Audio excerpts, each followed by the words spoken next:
e Eva. Veja o verso 6. Vendo a mulher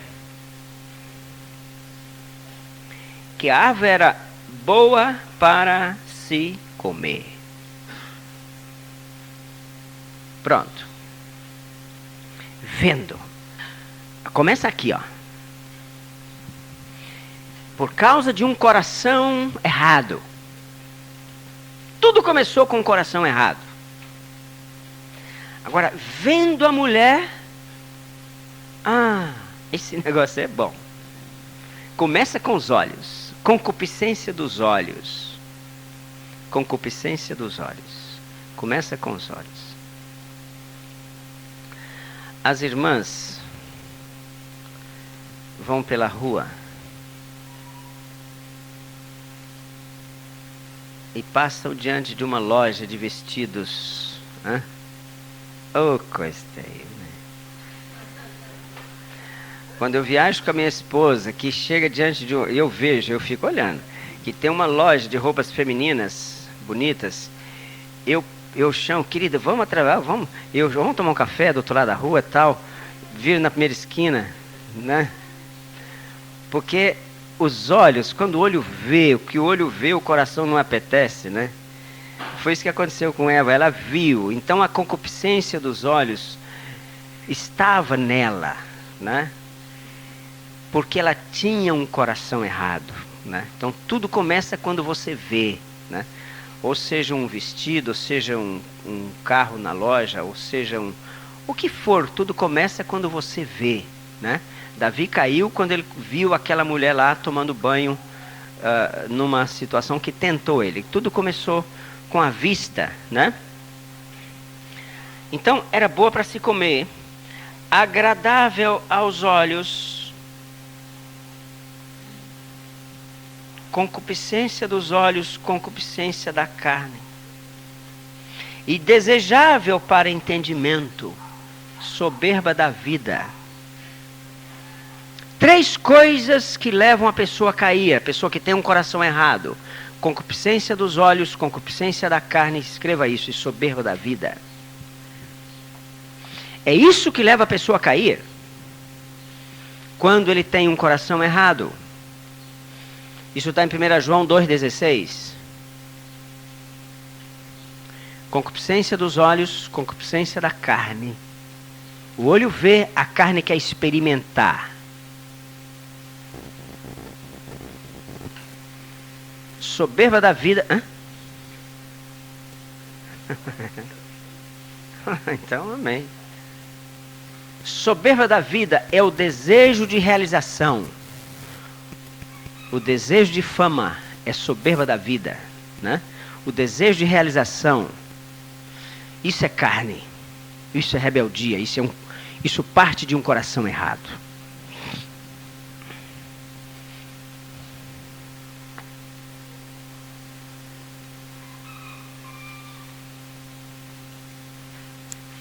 Então, irmãos, você tem 2 atitudes para tomar. Primeira atitude é a atitude de rebeldia. E segunda atitude é a atitude do servo. Você escolhe.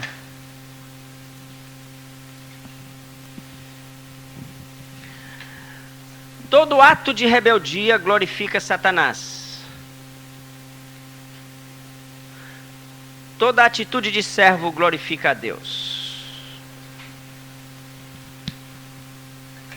Você escolhe quem você quer glorificar.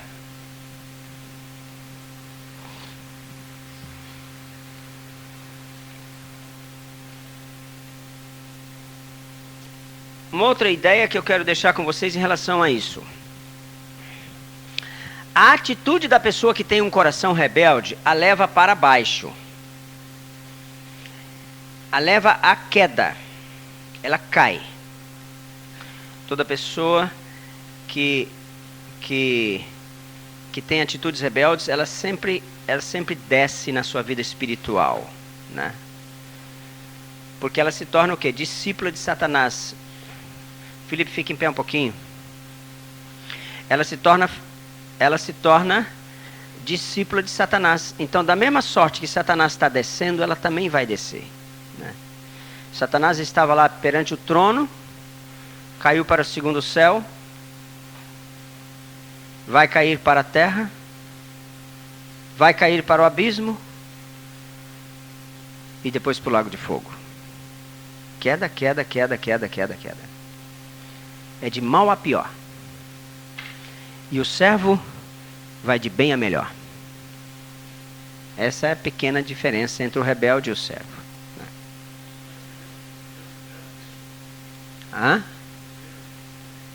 Rebeldia glorifica Satanás. O servo, a atitude de serviço de servo, glorifica a Deus. A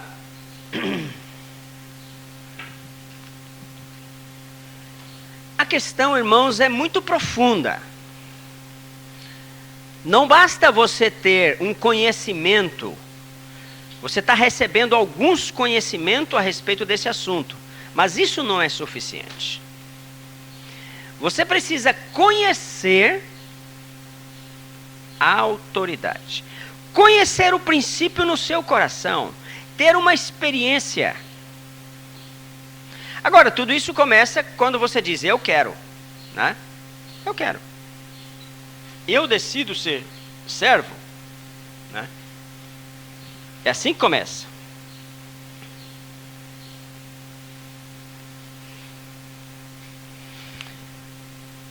Então, decida. Ou você vai se alimentar da árvore do conhecimento do bem e do mal, ou você vai se alimentar da árvore da vida. É você que decide. A árvore do conhecimento do bem e do mal é o questionamento. Essa é a árvore do conhecimento do bem e do mal. Você quer saber, você quer conhecer, você quer questionar tudo, você quer saber tudo antes de obedecer. Você interpreta tudo, você faz do seu jeito. É um coração rebelde. E a árvore da vida é simplesmente obedecer. Só isso. Quando você obedece, o que acontece? E quando você é rebelde, o que acontece? Vamos ver isso. A obediência, eu preciso terminar esse assunto nessa manhã. A obediência, ela implanta o reino de Deus. E a desobediência implanta o reino de Satanás. Então você decide qual dos reinos que você vai obedecer.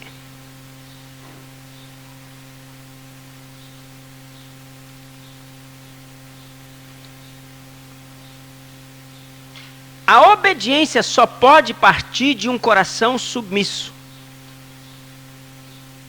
Então isso é um espírito.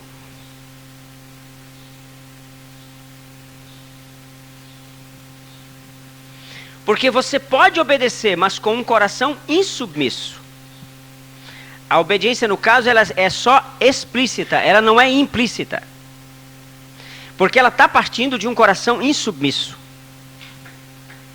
Você obedece porque senão no final do mês você não recebe seu salário.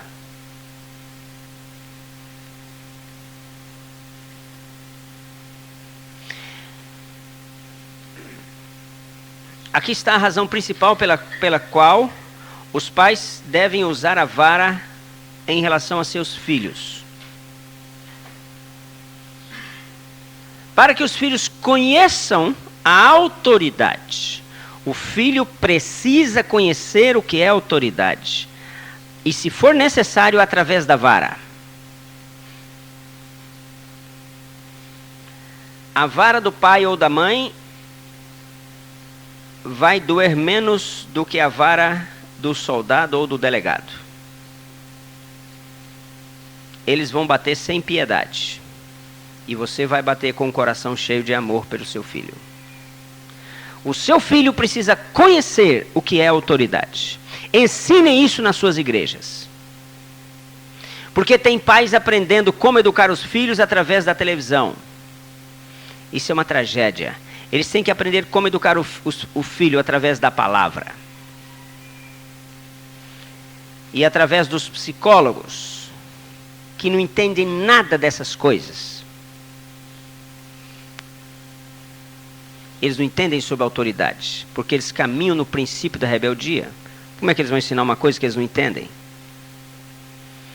Eu dou graças a Deus, porque o meu pai me ensinou esse princípio. E eu já levei surras históricas do meu pai. Algumas eu me lembro até hoje. Mas valeram. Valeram. Com certeza. Porque eu aprendi o que é autoridade através do meu pai. Eu obedeço sem nenhum problema. Eu não tenho problema de obedecer às pessoas que estão sobre mim, ou até abaixo de mim, né?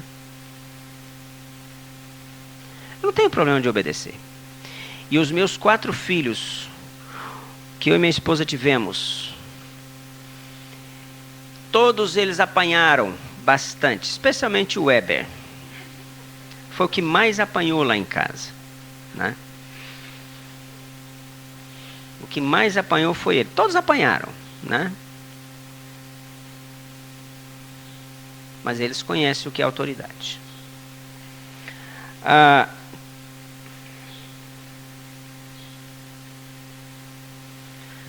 É muito fácil conhecer a pessoa rebelde. Eu vou dar uma pista. Porque isso fica escondido, irmãos. Isso está lá dentro. Então eu vou dar uma pista para você conhecer lá na sua igreja as pessoas que têm rebeldia no coração. Ou conhecer o seu próprio coração.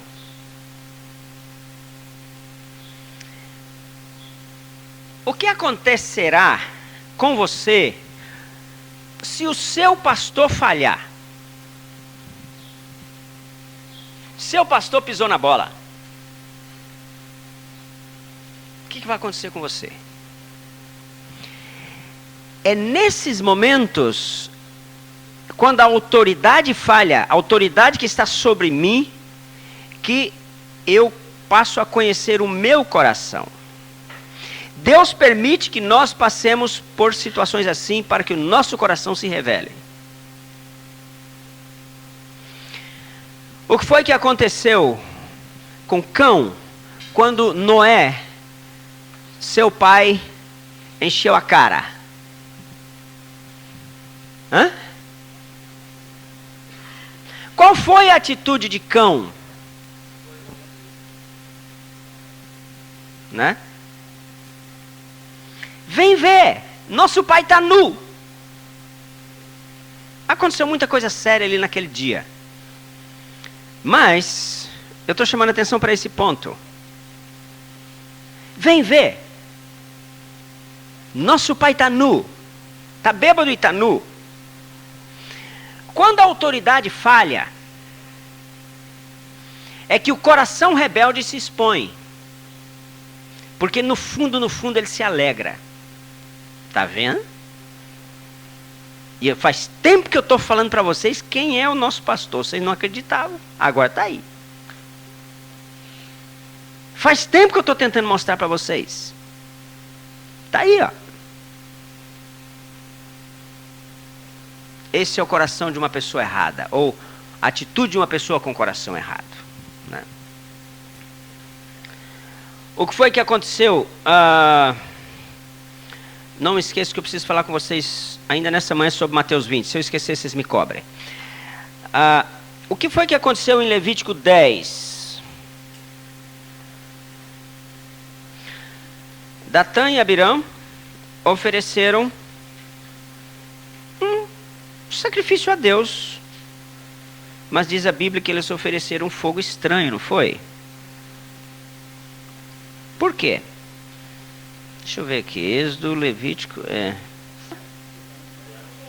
Puseram neles fogo, e sobre este incenso, e trouxeram fogo estranho perante a face do Senhor, o que lhes não ordenara.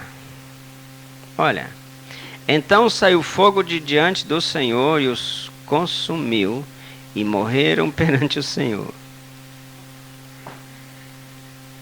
Será o que foi que aconteceu aqui? Com certeza não foi algo muito simples não, porque eles morreram. queimados. Morrer queimado é bom, hein? Bom demais morrer queimado, né? Não dói nada. E foi assim que eles morreram. Mas eles pegaram o incensário, colocaram fogo, colocaram incenso. Parece que estava tudo bem. O que será que aconteceu com eles? Hã?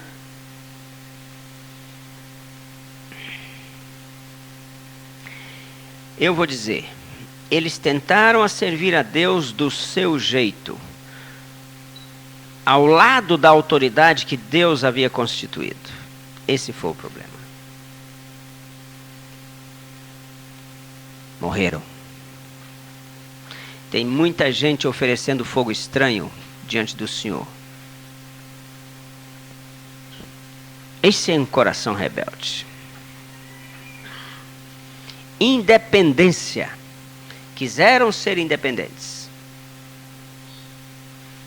Fazendo a coisa certa, mas com o coração errado. Irmãos, nessa matéria, nessa de caráter, tem 3 coisas que nós vamos bater forte com vocês nesses dias. Primeiro é a questão da autoridade, que é a mais importante de todas. Segundo, a questão da confissão. Confissão. Perdão, confissão. E terceira, motivação. Se você conhecer a autoridade, se você zerar o seu passado, e se você agir com motivação certa, é tudo que Deus precisa para fazer de você a pessoa absolutamente bem-sucedida em todos os projetos que Ele quiser que você faça. Você só precisa disso. Por isso é que estamos começando com esse assunto que é o mais importante de todos.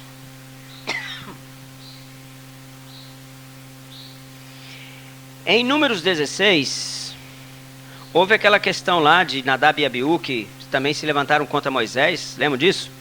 Né? E a terra se abriu, os engoliu. Coré, Datã e Abirão. Por que eu estou com esse Nadab e Abiú na minha cabeça, hein? Como é que é? O que eu falei? Não, o nome das pessoas. Nadab e Abiú são esses aqui, né? Coré, Datã e Abirão é o de Números 16. Coré, Datã e Abirão. Aqui é Nadab e Abiú, né? Que fizeram a mesma coisa, a terra abriu, eles quiseram fazer uma obra independente, né?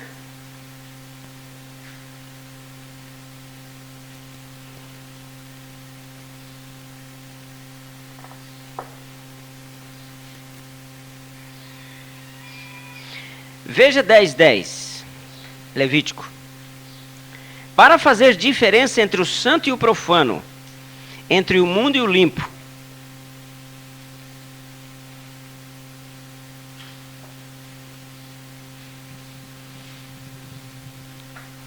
a mistura entre aquilo que é certo fazer, entre a ordem e aquilo que não é da ordem, a mistura entre servo e autoridade, entre ser servo e ser rebelde.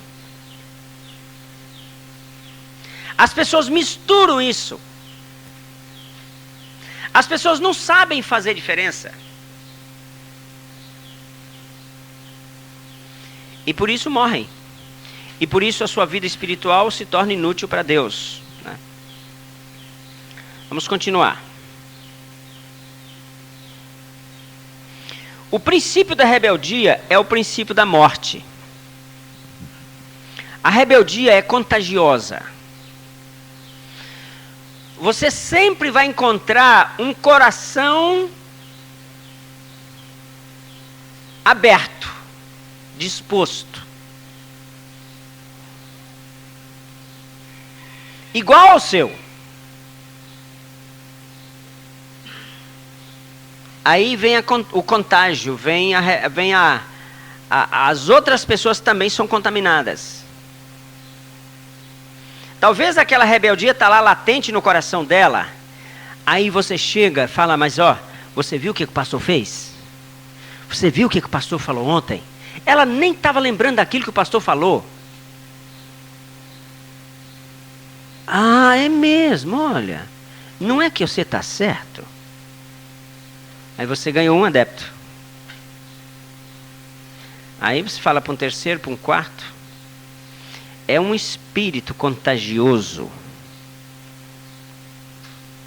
Lá no céu, gente, Satanás conseguiu contagiar 1/3 dos anjos do céu. Quantos anjos são?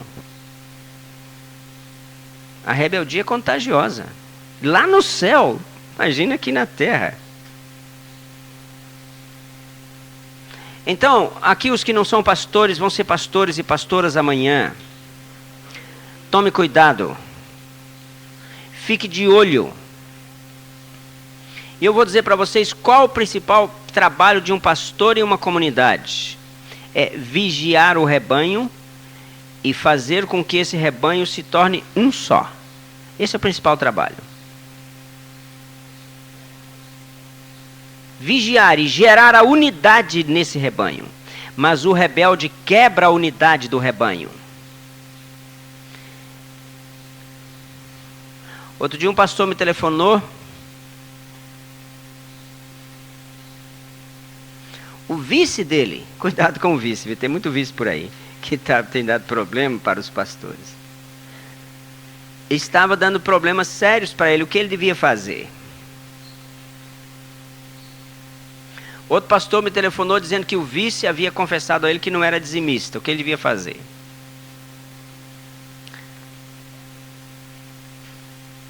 Então você precisa vigiar. O rebelde, aqui também tem uma atitude que você pode errar em relação a ele. Porque você deve amar a todos. E quando você descobre, o pastor descobre alguém que está difamando ele na igreja, a tendência dele sabe, faça isso não. Ame aquela pessoa, mas não aceite o erro dela. Há uma diferença enorme nisso aí. Quando Jesus disse, um de vocês vai me trair. Cada um ficou perguntando, sou eu, Senhor? Sou eu, Senhor? Sou eu, Senhor? Por acaso? Eles deviam todo mundo apontar logo para Judas. Por que eles não apontaram? Porque Jesus tratou os 12 do mesmo jeito. O Senhor sabia que Judas o trairia, mas o amou até o fim. Então, olha como você deve tratar o rebelde na sua igreja. João capítulo 13. 13:1. Ora, antes da festa da Páscoa, sabendo Jesus que era chegada a sua hora de passar desse mundo para o Pai, tendo amado os seus que estavam no mundo, amou-os até o fim.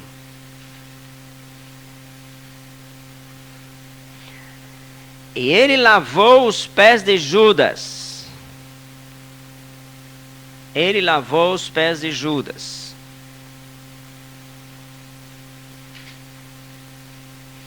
Era traidor, estava difamando ele. Mas ele amou Judas. Você precisa amar, se tiver na sua igreja alguém assim. Porque só o amor muda as pessoas. Não tem mais nada que muda ninguém. Só o amor muda as pessoas.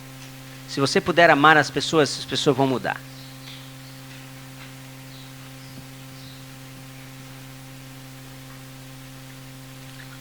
Há um jeito de tratar com essas pessoas.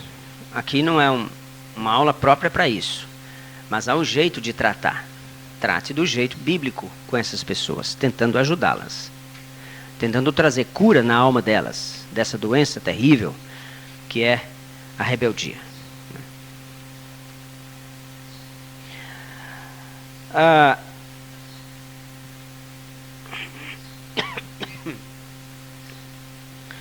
Abram comigo para Judas, versículo 9.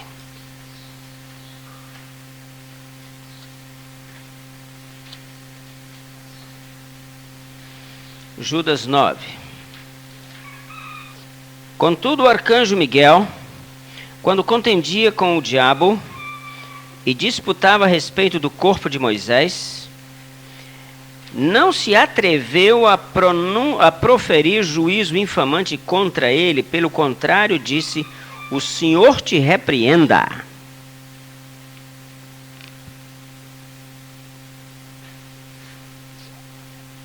Hã? Miguel estava numa guerra, numa disputa terrível contra Satanás. Satanás naturalmente queria o corpo de Moisés para fazer alguma besteira. Ele só faz besteira. E Deus não poderia permitir que aquilo acontecesse. Certamente ele se tornaria o Deus dos judeus, alguma coisa assim. Mas ele não emitiu nenhum juízo contra Satanás. Por quê? Abram comigo para Romanos, capítulo 11. Deixa eu mostrar uma coisa aqui. Romanos 11.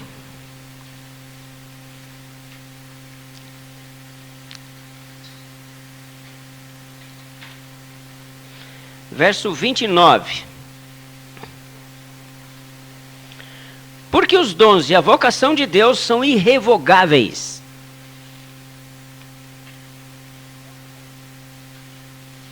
O que Deus dá, Ele dá e Ele deu. Você é responsável pelo uso que você vai fazer daquilo que Deus te confiou. E Deus havia dado a Satanás autoridade.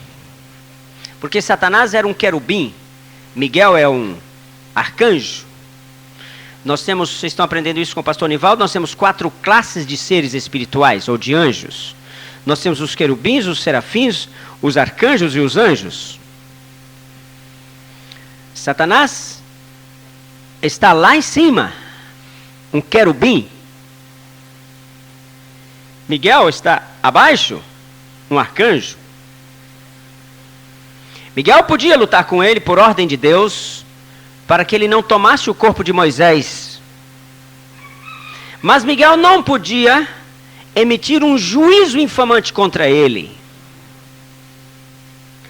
E nós gratuitamente julgamos e difamamos as nossas autoridades, as autoridades que estão sobre nós, não é assim? A esposa difama o marido, eu já vi isso muito. Tem muita esposa aí destruindo o lar, difamando o marido. Nós difamamos o prefeito. E por aí vai. Sem saber o que estamos falando. Muitas vezes sem ter certeza dos juízos que estamos emitindo contra as autoridades. Cada vez que nós fazemos isso, a nossa vida espiritual cai. E o Espírito Santo se afasta e se entristece e se apaga dentro de nós.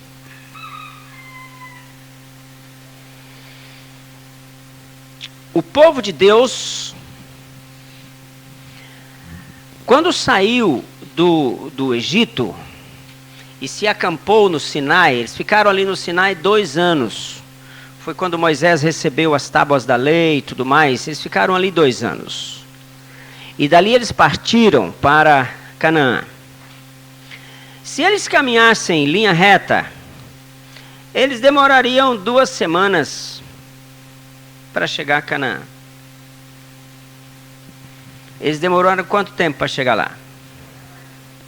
38 anos. Porque 2 eles ficaram no Sinai. 38 anos andando pelo deserto, fazendo voltas no deserto. E diz 1 Coríntios 10 que foi por causa da rebeldia. O rebelde fica no deserto. E muitos morrem no deserto. Ele não chega a Canaã. Quantos chegaram a Canaã? Daqueles que saíram do Sinai? 2. Quantas pessoas saíram de lá? 600.000 homens acima de 20 anos de idade. Era muita gente, fora mulheres e crianças. E velhos. Todos morreram no deserto. Por causa da desobediência, diz a palavra de Deus. Então tem gente rodando pelo deserto, fazendo curvas pelo deserto. Vai, vem, vai, vem, vai, vem. Chega pertinho de Canaã, não atravessa o Jordão. Volta para trás. Deus está tentando fazer a obra dele através de nós. Mas a gente teima em ficar no deserto. Por causa de um coração errado. E no deserto, ou você conserta, ou você morre. Tem muita gente morrendo no deserto. Muita gente. Nunca chega